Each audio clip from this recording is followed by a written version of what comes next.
paps, bali nasiraan tayo ng makina oh. Kasi yung pinakakunya niya bimigay kaya umiikot na tong pinaka natin na to. Bali ang nangyari kasi pag ini-start ng customer maingay. Ayun, sabi namin wag nang pilitin para malaman natin kung putol yung timing belt. Hindi naman putol yung timing belt, ang pinaka nasira niya yung pinakakunya.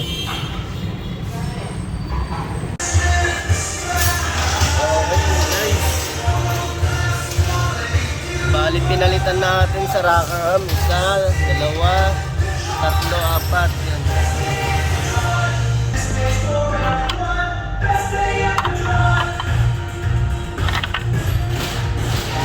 Ayun, bali guys, kaya nasira yung ating pinaka rocker arm.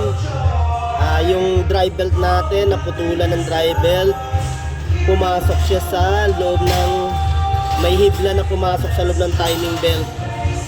Kaya yun, in-stop to hanggang naputol yung ating rocker arm.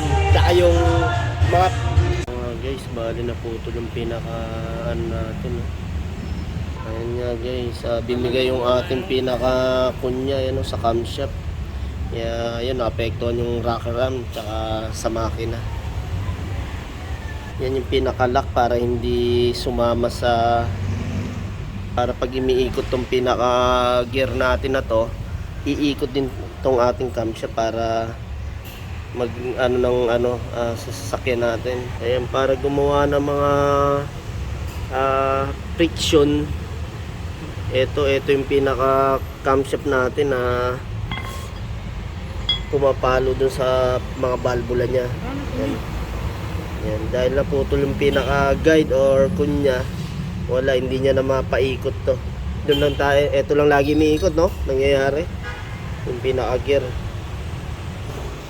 Okay na guys, so bali nga ito yung ating mga rocker arm, kaya nagkabasag-basag na rin dahil sa pagputol ng pinaka kunya na wala na sa timing. Yan, kailangan natin palitan to. Bali yan guys, oh, naikabit na natin tong mga rocker arm, ilalagyan na lang natin ng langis para maganda yung ikot. Yan, malalaman natin pag palyado, ibig sabihin talaga naapektuhan yung makina. Ang naging problema nito, naputulan lang ng fan belt to si boss. Simiksik dun sa pumasok sa pinaka cover ng timing belt, kaya halos hindi imikot yung sa ating timing belt. Kaya yun ang nangyari, nasira yung ating rocker arm, nagkabasag-basag.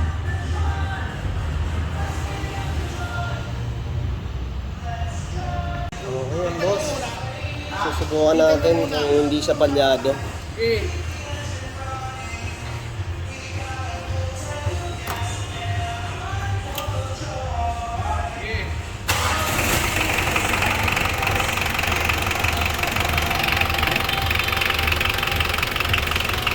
Hindi pa nakakabit yung mga ating belt na ating inikot.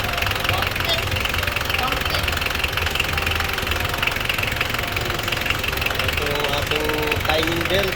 Ayan. Check natin kung maabot din lang. Ito, makasa.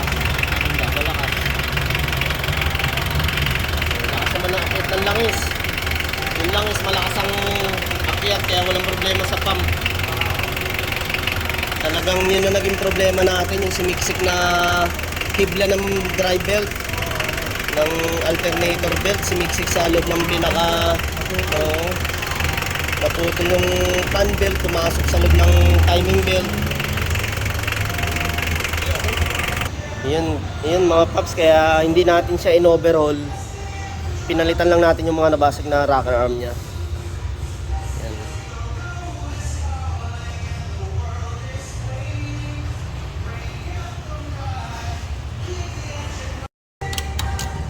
Ayan mga paps, bali binalik namin yung dati niyang timing belt, hindi naman siya naputol. Talaga naging problema natin yung may sumiksik na hibla ng drive belt o alternator belt dyan sa ating pulley. Kaya nangyari yan, ayan, naikabit na natin.